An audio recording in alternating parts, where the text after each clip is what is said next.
Hello बच्चों, मैं Mishra sir आप सबों का विज्ञान की ऑनलाइन कक्षा में पुनः स्वागत करता हूं। आज हम विज्ञान के पाठ 7 दहन और ज्वाला के भाग 2 का अध्ययन करेंगे। तो चलिए बच्चों शुरू करते हैं। इस भाग में हम जानेंगे कि ज्वाला क्या है, ईंधन क्या है, ईंधन के प्रकार, ईंधन दक्षता के बारे में जानेंगे, ईंधन का ऊष्मीयमान क्या होता है, ईंधन के दहन का पर्यावरण पर प्रभाव और विश्व उष्णन के बारे में जानेंगे बच्चों। तो सबसे पहले हम लोग जानते हैं ज्वाला के बारे में। बच्चों, आपने कागज़, कोयला, मोमबत्ती आदि को जलाया होगा। क्या आप बता सकते हैं कि कागज़ और कोयला के जलने में क्या अंतर है? बच्चों, कागज़ आग की लपटों के साथ जलता है, परंतु कोयला बिना लपट के जलता है। इसी आग की लपटों को ज्वाला कहते हैं। बच्चों, आपने आग लगाया हो, कभी देखा होगा, जो आग निकलता वही ज्वाला कहलाता है। ज्वाला क्यों उत्पन्न होता है? दहन के समय जो पदार्थ वाष्प में बदलते हैं वह ज्वाला का निर्माण करते हैं। मोमबत्ती वाष्पित होकर ज्वाला बनाती है, परंतु लकड़ी का कोयला वाष्पित नहीं होता है, जिसके कारण लकड़ी का कोयला ज्वाला का निर्माण नहीं करता है। आप ये मोमबत्ती के ज्वाला का चित्र देख सकते हैं बच्चों। जो सबसे ऊपर का क्षेत्र है नीले रंग का, वो सबसे गर्म होता है क्योंकि वहाँ पे पूर्ण दहन होता है। जो नीचे का पीला क्षेत्र है वो सबसे कम गर्म होता है क्योंकि वहाँ आंशिक दहन होता है। पूर्ण दहन जहाँ होता है सबसे ऊपर में, वो सबसे अधिक गर्म क्षेत्र होता है, और नीचे चूँकि दहन आंशिक रूप से होता है, कम दहन होता है, इसलिए वो सबसे कम गर्म क्षेत्र होता है। अब जानते हैं ईंधन क्या है। बच्चों, आप जानते हैं कि घर में या किसी उद्योग धंधे में ऊष्मा ऊर्जा के स्रोत के लिए लकड़ी, कोयला, गोबर का गोईठा, मिट्टी का तेल, एलपीजी गैस इत्यादि का प्रयोग किया जाता है। यह पदार्थ ईंधन कहलाता है बच्चों। इनका प्रयोग इसलिए किया जाता है क्योंकि यह आसानी से उपलब्ध है, यह सस्ता होता है और वायु में सुगमता पूर्वक जलता है और अधिक मात्रा में ऊष्मा देता है। यह कोई ज़्यादा अवांछित पदार्थ भी नहीं छोड़ता है बच्चों। ये इसका पूर्ण दहन होता है।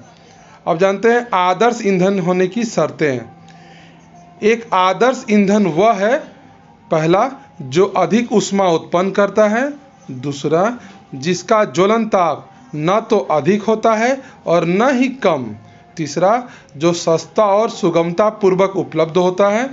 चौथा, जो अधिक अपशिष्ट पदार्थ नहीं छोड़ता है। पांचवा, जिसका परिवहन करना आसान है। और छठा, जिसका संग्रह करना आसान है बच्चों। ये आदर्श ईंधन होने की शर्तें हैं। इसी जो भी ईंधन इसको पूरा करता है उसे आदर्श ईंधन कह सकते हैं बच्चों। समझ गए ना? अब जानते हैं ईंधन के प्रकार के बारे में। बच्चों, ईंधन को भौतिक अवस्था के आधार पर ठोस, द्रव या गैस में वर्गीकृत कर सकते हैं। ठोस ईंधन कोयला, लकड़ी, गोबर का गोईठा सब होता है। द्रव ईंधन मिट्टी का तेल, पेट्रोल, डीजल। और गैस ईंधन एलपीजी गैस, सीएनजी इत्यादि बच्चों। ये ईंधन के प्रकार हैं। समझ गए बच्चों? ठोस, द्रव और गैस, 3 तरह का ईंधन होता है बच्चों। अब जानते हैं ईंधन दक्षता के बारे में। एक क्रियाकलाप करते हैं। बच्चों, आप घर पर समान धातु वाले बर्तन में समान मात्रा में पानी लेकर गैस पर, लकड़ी पर तथा कोयले पर गर्म कीजिए। तीनों जगह गर्म करेंगे एक साथ। इनमें से किस ईंधन में पानी जल्द गर्म होता है ये देखेंगे। बताइए आप करके कि कौन सा ईंधन सबसे अच्छा है। यह क्रियाकलाप बच्चों आप अपने माता पिता के सहयोग से घर पर करेंगे, अकेले नहीं करेंगे। आपने देखा होगा इस क्रियाकलाप के आधार पर कि एलपीजी गैस में पानी सबसे जल्दी गर्म होता है। बाकी लकड़ी का चूल्हा और गैस के चूल्हा के कोयले के चूल्हा की तुलना में गैस पे सबसे अधिक तेज़ी से गर्म होता है। अब जानते हैं ईंधन के ऊष्मीयमान के बारे में। ईंधन के ऊष्मीयमान का मात्रक किलो जूल प्रति किलोग्राम होता है बच्चों।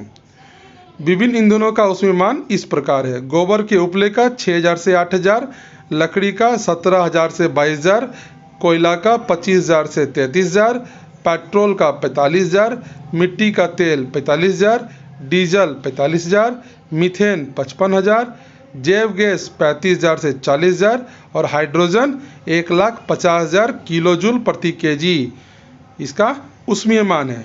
आप देख सकते हैं ये सभी ईंधन है और उसके ऊष्मीय मान सामने में दिया हुआ है बच्चों, आप इसे याद कर लीजिएगा।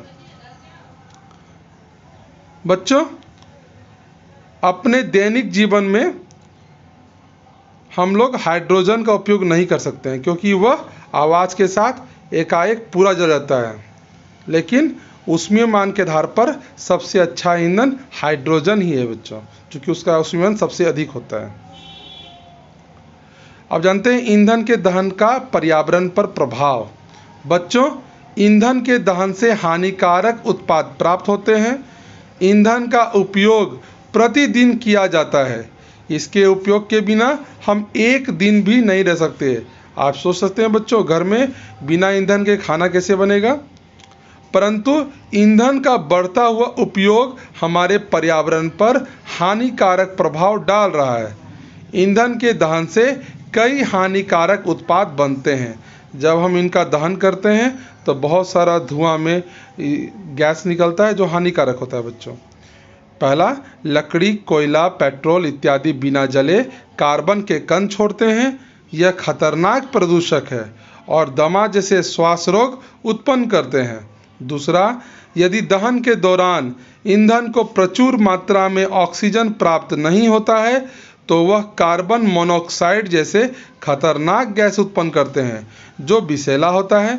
श्वसन द्वारा इसे ग्रहण करने से मनुष्य का दम घुटने लगता है और उसकी मृत्यु भी हो सकती है बच्चों। अब जानते हैं विश्व उष्णन के बारे में। वायु की पर्याप्त उपस्थिति में ईंधन के दहन के फलस्वरूप पर्यावरण में कार्बन डाइऑक्साइड गैस उत्पन्न होती है। पेड़ पौधे की कमी के कारण वातावरण में कार्बन डाइऑक्साइड की मात्रा लगातार बढ़ रही है। यह विश्व उष्णन का प्रमुख कारण है बच्चों। जैसे जैसे पेड़ पौधे घट रहे हैं तो कार्बन डाइऑक्साइड की मात्रा वातावरण में बढ़ रही है, क्योंकि पेड़ पौधे ही कार्बन डाइऑक्साइड को सोखते हैं बच्चों। इसलिए हमें पेड़ पौधों को नहीं काटना चाहिए, कटने से बचाना चाहिए और नए पेड़ पौधे लगाना चाहिए। दिन प्रतिदिन पृथ्वी के तापमान में वृद्धि विश्व उष्णन कहलाती है।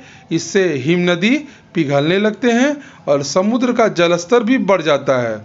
तटीय क्षेत्र बाढ़ग्रस्त हो जाते हैं। ये क्षेत्र अस्थायी रूप से जलमग्न हो जाते हैं बच्चों। अब अम्ल वर्षा के बारे में जानते हैं। जीवाश्म ईंधन के जलने से वायु में उपस्थित नाइट्रोजन तथा सल्फर के ऑक्साइड जब वर्षा के जल में घुलते हैं तो अम्ल बनाते हैं। वर्षा के जल के साथ अम्ल का पृथ्वी तक गिरना ही अम्लीय वर्षा कहलाती है बच्चों। यह वर्षा मिट्टी, फसल, भवन इत्यादि के लिए हानिकारक होता है। अब यहाँ कुछ गृह कार्य बच्चों, मुझे आशा है कि आप इस गृह कार्य को जरूर बनाएंगे और भेजेंगे और बच्चों की तरह। अगर आपको ये मेरा वीडियो पसंद आया हो तो मेरे इस चैनल को सब्सक्राइब करें, लाइक करें और बेल आइकन दबाना ना भूलें बच्चों। मिलते हैं अगले भाग में प्रश्नोत्तर के साथ, तो तब तक के लिए बाय बाय बच्चों।